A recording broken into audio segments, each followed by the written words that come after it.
اعوذ باللہ من الشیطان الرجیم، بسم اللہ الرحمن الرحیم۔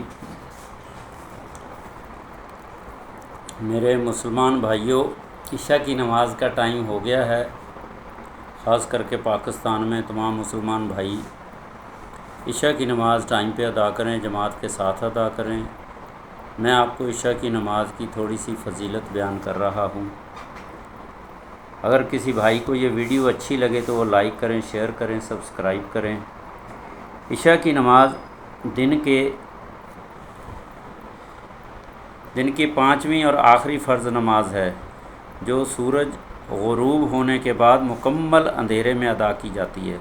اس نماز کو اللہ تعالیٰ نے فرض نماز قرار دیا ہے اور نبی کریم صلی اللہ علیہ وسلم نے اس کی خاص فضیلتیں بیان فرمائی ہیں۔ یہ نماز ایمان، صبر، نیکی اور اللہ سے قرب کی علامت ہے۔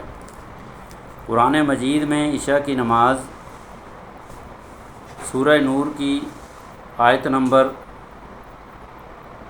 یا ایھا الذین آمنوا لیستأذنکم الذین ملکت ایمانکم من قبل صلاۃ الفجر وحین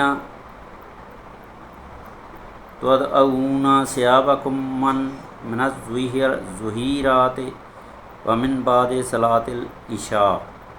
اے ایمان والو، ترجمہ: اے ایمان والو، تمہارے غلام اور تمہارے وہ بچے جو ابھی عقل کی عمر کو نہیں پہنچے، وہ 3 اوقات میں تم سے اجازت لیا کریں: فجر کی نماز سے پہلے، دوپہر کو جب کہ تم کپڑے اتار دیتے ہو، اور عشاء کی نماز کے بعد۔ یہ آیت واضح کرتی ہے کہ عشاء کی نماز مسلمانوں کی اوقات عبادت میں شامل ایک اہم اور مستقل وقت ہے۔ احادیث مبارکہ: صحیح مسلم حدیث نمبر 656، رسول اللہ صلی اللہ علیہ وآلہ وسلم نے فرمایا، اگر لوگوں کو عشاء اور فجر کی نماز کی فضیلت کا علم ہو جائے تو وہ ان کے لیے ضرور چل کر آئیں، خواہ انہیں گھسیٹنا پڑے۔ یہ حدیث بتاتی ہے کہ عشاء کی نماز کا ثواب اتنا عظیم ہے کہ اگر لوگوں کو اس کا ادراک ہو جائے تو وہ کسی بھی حالت میں اسے ترک نہ کریں۔ میرے بھائیوں، صحیح بخاری کی حدیث ہے 647، نبی اکرم صلی اللہ علیہ وسلم نے فرمایا، جو شخص عشاء کی نماز باجماعت ادا کرے گویا اس نے آدھی رات قیام کیا۔ اس حدیث سے معلوم ہوتا ہے کہ عشاء کی نماز باجماعت پڑھنے والے کو قیام اللیل، تہجد کا آدھا ثواب ملتا ہے۔ سنن ترمذی حدیث 221، نبی اکرم صلی اللہ علیہ وسلم نے فرمایا، سب سے بھاری نماز منافقوں پر فجر اور عشاء کی نماز ہے۔ یہ اس بات کی علامت ہے کہ عشاء کی نماز چھوڑنے والے میں منافقت کی علامت ہو سکتی ہے۔ چاروں امام ابو حنیفہ عشاء کی نماز کو وقت پر ادا کرنا فرض ہے اور تاخیر بلا عذر مکروہ ہے۔ امام صاحب کے نزدیک نماز کا وقت اندھیرا چھا جانے کے بعد شروع ہو جاتا ہے۔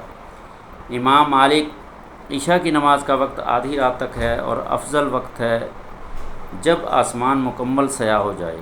امام شافعی رحمۃ اللہ علیہ عشاء کی نماز کا تاخیر سے ادا کرنا افضل ہے اور اگر جماعت کی امید ہو، ورنہ اول وقت افضل ہے۔ امام احمد بن حنبل عشاء کی نماز تاخیر سے ادا کرنا افضل ہے، خاص طور پر جب جماعت کے ساتھ ہو۔ امام صاحب کا قول ہے کہ نبی اکرم صلی اللہ علیہ وسلم اکثر اس نماز کو تاخیر سے فرماتے تھے۔ عشاء کی نماز کے فائدے: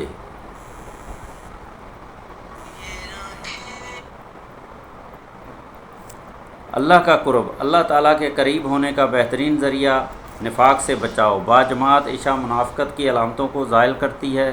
بخشش کا ذریعہ، گناہوں کی معافی اور نیکیوں میں اضافہ۔ قیام اللیل، باجماعت عشاء نصف رات کی عبادت کے برابر، آخری عبادت سونے سے پہلے اللہ سے تعلق کا ذریعہ۔ عشاء کی نماز کو ترک کرنا، عشاء کی نماز کو چھوڑنا یا سستی سے نہ پڑھنا کبیرہ گناہ ہے، اور نبی صلی اللہ علیہ وسلم نے منافق نشانیوں میں اس کا ذکر فرمایا ہے۔ عشاء کی نماز ایک فرض عبادت ہے۔ قرآن و حدیث اور ائمہ اربعہ سب سے اس کی اہمیت اور فضیلت پر زور دیا گیا۔ باجماعت ادا کرنا اس کا اصل مقصد اور افضل صورت ہے۔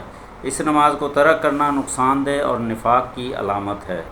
اللہ سبحانہ و تعالیٰ سب کو عشاء کی نماز جماعت کے ساتھ پڑھنا کی توفیق دے۔ اگر جماعت نکل جائے تو انفرادی نماز پڑھ لیں، صبح تک ٹائم ہے اس کا، صبح فجر سے پہلے عشاء کی نماز پڑھ سکتے ہیں۔ اللہ تعالیٰ سب کو توفیق دے۔ یا جس بھائی کو بھی یہ ویڈیو پسند آئی ہو، میرے بھائیوں، اس ویڈیو کو تمام روئے زمین کے مسلمانوں تک پہنچائیں، اور تمام مسلمان اپنے اپنے ملک، اپنے شہر کے وقت کے حساب سے عشاء کی نماز ادا کریں۔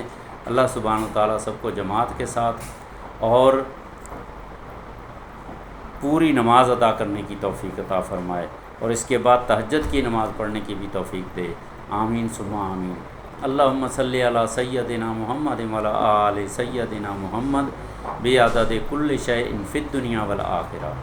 آمین ثم آمین۔